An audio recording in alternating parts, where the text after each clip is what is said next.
All right, so last time we were talking about the formation of the city. In this lecture, we're going to get into what makes the city just. And in order to do that, let's continue talking about the natural abilities people have. All right, so Plato thinks that people have different natural latent abilities for different jobs within the city.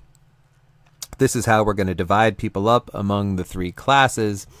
And the most important natural ability, the one we're primarily looking for through the education system, is the natural ability to understand the role of justice, right? A natural ability for pursuing the love of wisdom. In other words, the natural ability for intellectual pursuits, particularly those intellectual pursuits, not any old intellectual pursuit, right? Not poetry or music or just mathematics, right? We want the intellectual pursuit of knowledge of the forms, particularly the essence of justice and goodness.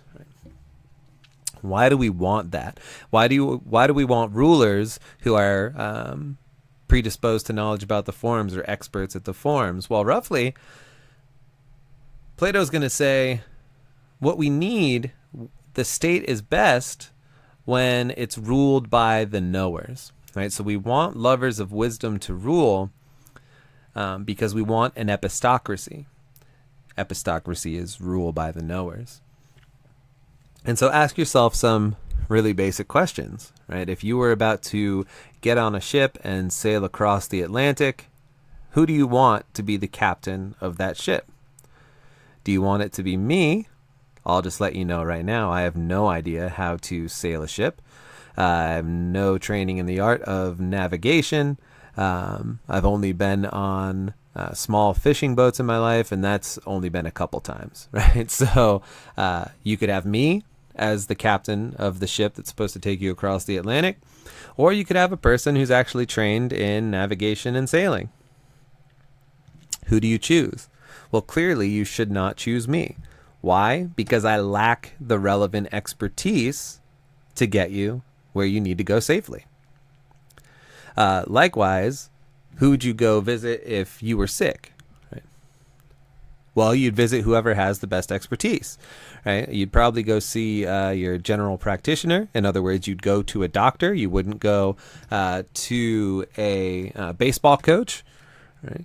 And then if there was something more specific that you need to deal with, you'd go even further into expertise and you'd go to a specialist. You'd say, well, even my general practitioner is not enough. I need to go see a specialist for this, right? So in both cases, what you're going for is you're looking for somebody who has the relevant expertise to help you.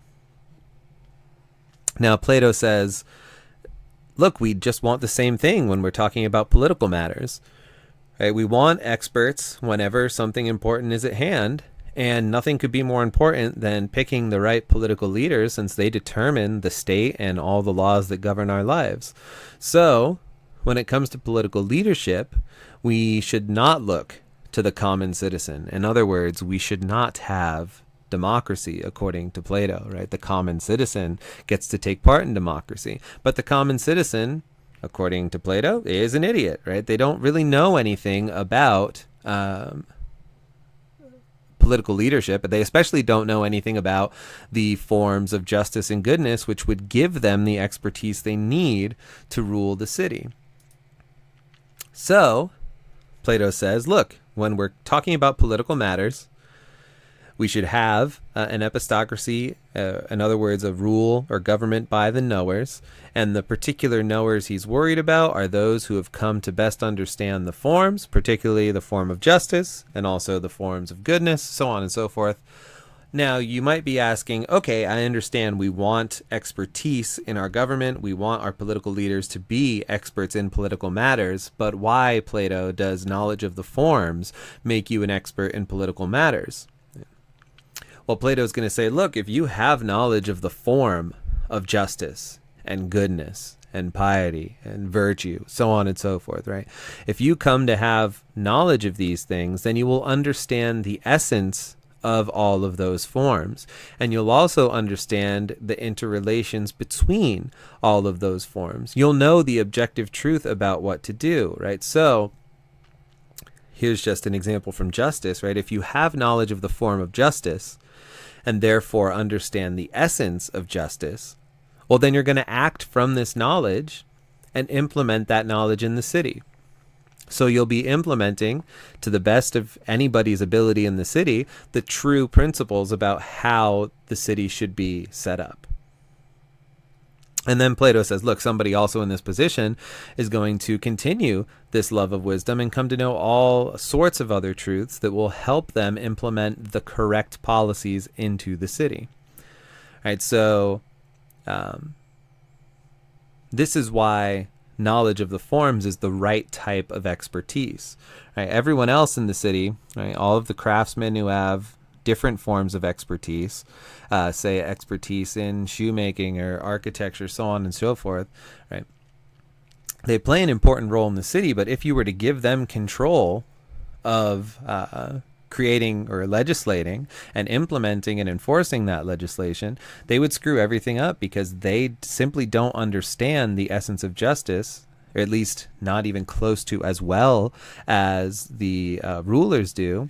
And so they would implement forms of injustice into the city. So there's another way of saying it, who's most likely to lead us into a just state? Clearly it would be those who have knowledge about justice. Okay, so now finally we get to ask, what is justice? What is justice in the city like? So Socrates has spent all of this time discussing what the ideal city looks like. And he says, okay, let's look at this ideal city now. Where do we see justice? Well, he says, look, in order to locate justice, we should see where all of the other virtues are.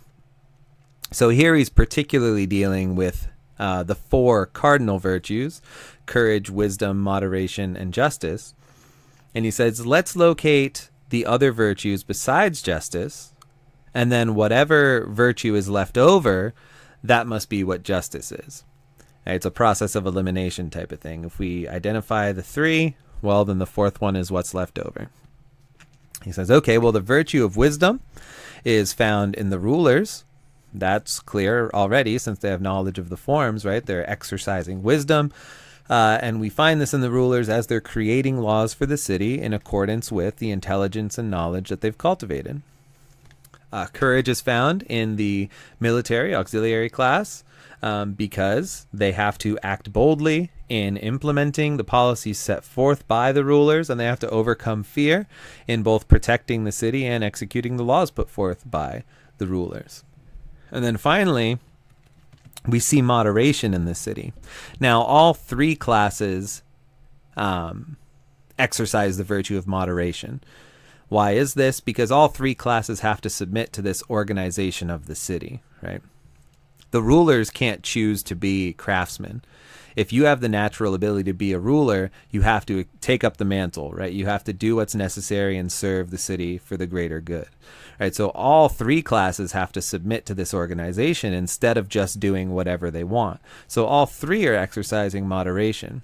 However, the craftsmen tend to embody this virtue of moderation a little bit more than the other 2, because they have to not only submit to their role in society, but also submit to rule by 2 other groups, right? The rulers and the auxiliaries. Okay, so now we know where 3 of the 4 cardinal virtues are in the state. Where's justice? Socrates says the following: meddling and exchange between these 3 classes, then, is the greatest harm that can happen to the city and would rightly be called the worst thing someone could do to it. Then that exchange and meddling is injustice, or to put it the other way around, for the money-making, auxiliary, and guardian classes each to do its own work in the city is the opposite. That's injustice, isn't it? And makes that's justice, isn't it? And makes the city just. What's he saying here? Roughly, the city is just when all of the parts do the correct task, right? When all of the parts are appropriately organized. Justice is when the citizens are appropriately organized in the city, and we also maintain that organization. Right? So when everybody sticks to their role, we have justice in the city. Why is this justice? Well, look, if we disrupt this organization or organize it poorly, then you're going to end up with people who don't know how to rule. So, for example, if the craftsmen attempted to usurp power from the rulers, well, then clearly the state would fall apart because they lack knowledge of how to rule. Clearly, they didn't advance through the education to even show knowledge of the forms. And so they would surely fail to organize the city around true principles about justice and goodness. Right? Their non-expertise would cause the city to decay or fall into injustice. So justice occurs when all of the parts of the city stay where they're supposed to stay, right? When everybody does their unique job, when everybody plays their proper role. These are all different ways of saying the same idea. But justice is the appropriate organization of the city into classes and the maintenance of those divisions. Okay. So now we know what justice is in the city. In the next set of lectures, we are going to be looking at how this applies to the individual. So think about that, right? If justice in the city is the appropriate organization of its parts, and the theory of forms says all of these just things are sharing in the essence of justice, then the individual, the just individual, should also be an individual whose parts are appropriately organized. So what would it take for your parts to be appropriately organized? What does that mean? We'll cover that in the next lecture. Thank you.